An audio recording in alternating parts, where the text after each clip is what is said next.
So, if we're continuing with the unicorn soliloquy or whatever it is, it's one of those fancy English words. If we're still comparing the repairs of this to a unicorn, the board itself wouldn't be the brain, not this particular board. It would more or less be the horn.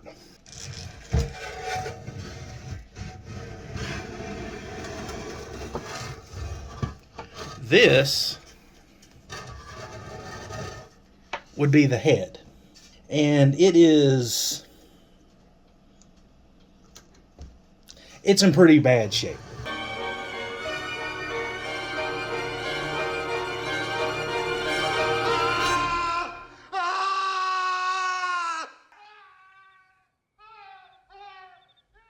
Now, the first part of me thought, we'll just get a new motor, we'll swap it out, find a board, and that'll be the end of it. Well, there's a reason why I called this a unicorn. Yeah. There's a little Allen key in here. This is physically, look at this. The motor itself is what died. And the board just kept on keeping on and being a good little soldier and doing what it was supposed to. And that is why everything in there looks like it does. Now, the only saving grace here is that the board did go kaput, but it didn't light anything on fire other than itself. So I guess maybe the board itself acts like a fuse or something. I don't know. But the reason why I started calling this the Unicorn Project is that this particular piece was made in 1996. Or excuse me, 1995. And then the next year became obsolete. So there wasn't a whole lot of, I guess, market time for this, or if there was, they just kind of moved on to something, either a better design or what have you. And then left people like me holding the bill when it came to parts repair. So I'm not going to be throwing this around.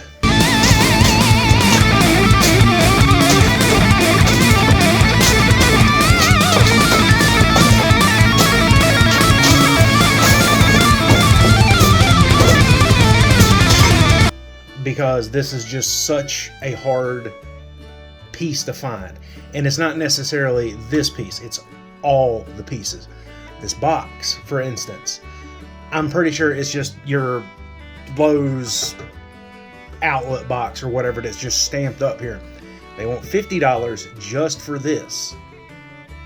They want $180 just for the housing. The motor, $270 if you can find it.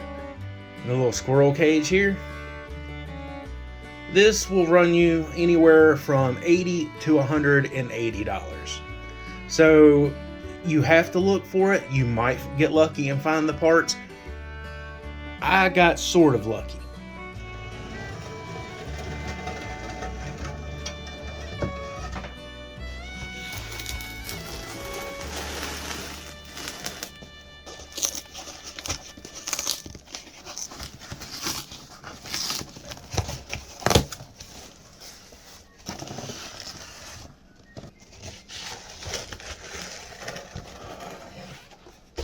Must be French.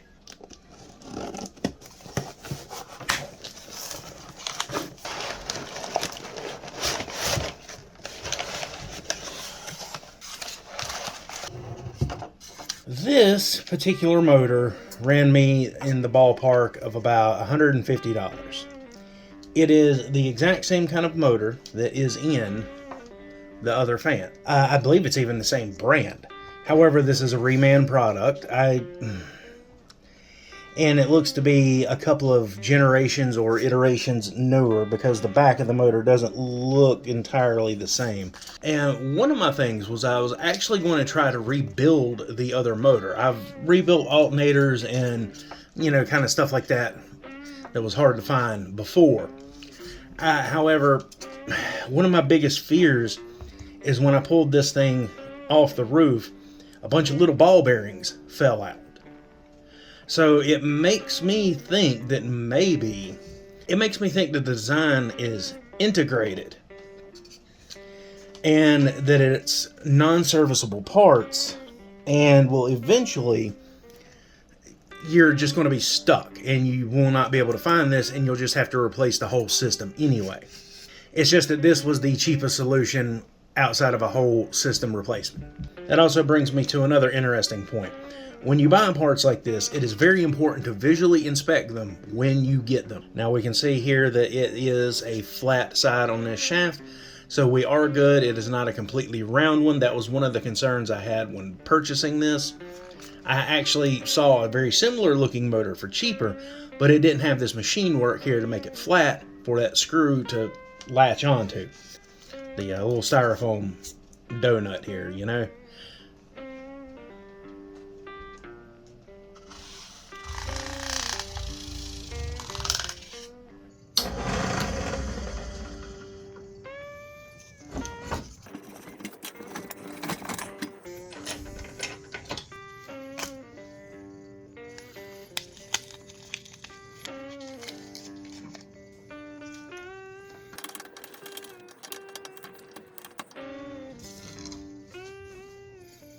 Alright, so what we have here today, obviously, is our board. I'm going to be drilling the holes through the material to basically mount the components. I'm hoping everything goes according to plan. I'm going to have to remember where I am supposed to drill a majority of the holes. That would most certainly be a problem if I forgot and got a hole wrong, and then I'd have to start all over again.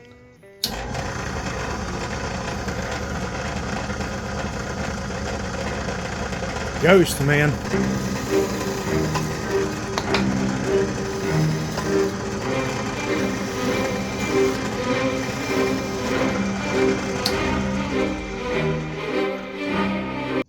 Alright, let's talk real quick.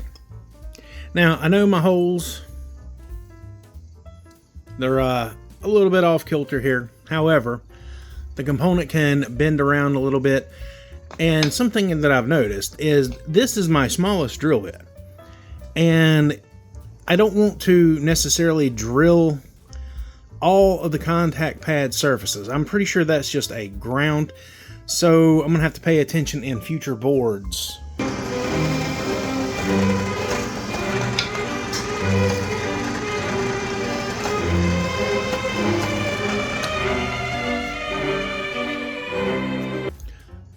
Again, not the straightest. It'll do. Like I said, this is a proof of concept board. I kind of like the idea here. And we're going to go ahead and find all the other bits here and go ahead and drill them out as well.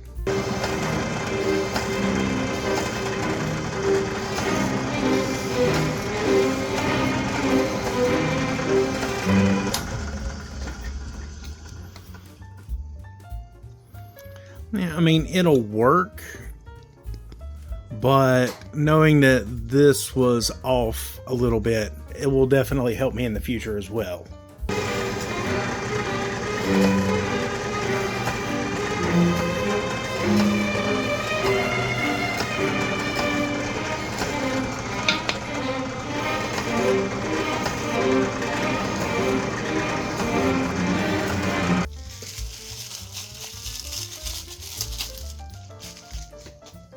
That's not bad at all.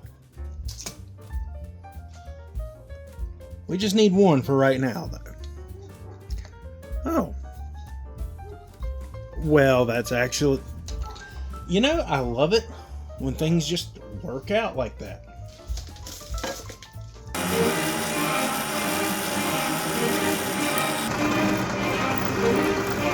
So we have all of our holes drilled. I have cross-checked the original. I have cross-checked mine. So technically this is ready to solder components on and test.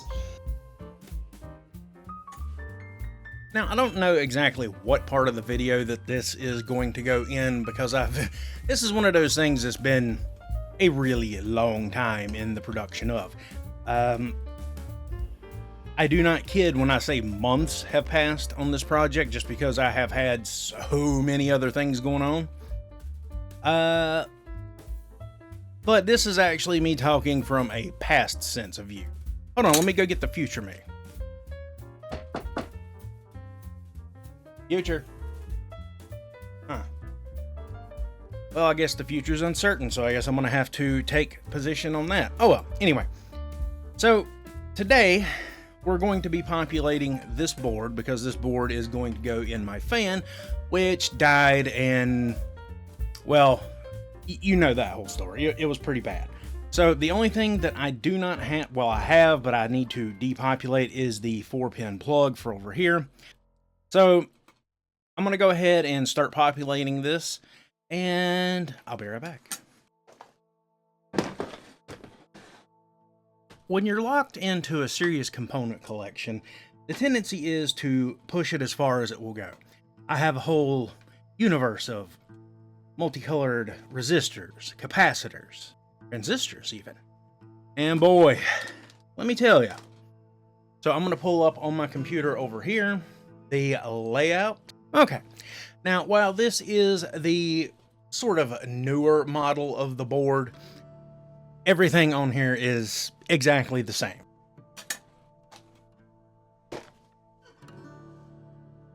Hooks that in the spot. Little bend here, little bend there. And I will give you this, though, as a tip. If you're new to this, don't be afraid to try things. Electronic components like these are very simple. They're very cheap. So if you screw something up, you screw something up. It's learning. That's what life is all about.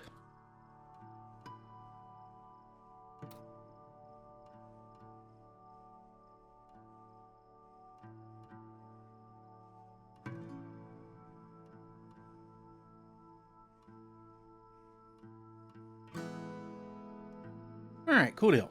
The diodes are in.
I was also correct in my assumption that this is the timing circuit of the deal. This was incredibly hard to find. It literally took a month for this part to get here, and I had to buy 10 of them.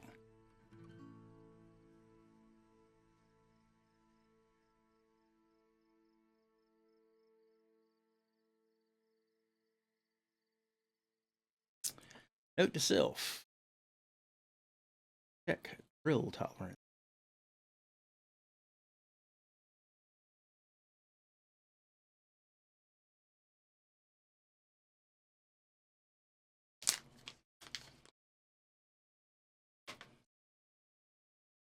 All right, so now I've got pretty much everything there. I'm still missing a diode and a resistor. No big deal. I got those over here. And I think I have either drilled an extra hole or forgotten a hole. But again, like I said, I have the pictures here. I have the old board. I'm going to take a look at that and see what we get. And then we'll go ahead and get this stuff ready for solder. And I'm going to do all that off screen because it's just a tedious process, because I'm going to have to go through and, I mean, look at this mess here. Just look at it. Want to see a magic trick? 1, 2, 3. Ta-da! Let me explain. Neat as this whole project was, and I will have a backup board just in case this whole system goes bonkers again. Trust me, this wasn't cheap either. I done this because I hate it when I cannot find a part for something. And, it is obsolete, I will give it that, and there is a certain price hike when it comes to obsolescence. It was a good practice. I know better techniques now to make my own circuitry for other projects, or even restoration of other things like golf cart chargers, battery chargers, just stuff that I use around here on a regular. Here's the upper control board. This is the thing that lit on fire on this fan because the motor had failed. So the motor failed, dropped a bunch of bearings, seized up. This thing didn't know any better, so it's just continuing on like the good little soldier that it was, cutting the power on every so often, and it eventually cooked itself. And all of this goes down here to this box. This box right here controls this right here, which gets a signal from this right here to open up and close to let fresh air in or out. Now, for those of you who have very similar issues or even have this system, because this system is not uncommon. It comes in RVs, it comes in mobile homes, it comes in mobile offices, like, the little trailers they set up on construction sites. This is it. And it has a few other things in there, but I mean, it is what it is. So that's it for this part of the video. Stay tuned. I'm going to basically be putting this into the fan housing, motor, and then we'll go ahead and put a button on this, and I guess we'll go ahead and call this unicorn fixed. Stay tuned.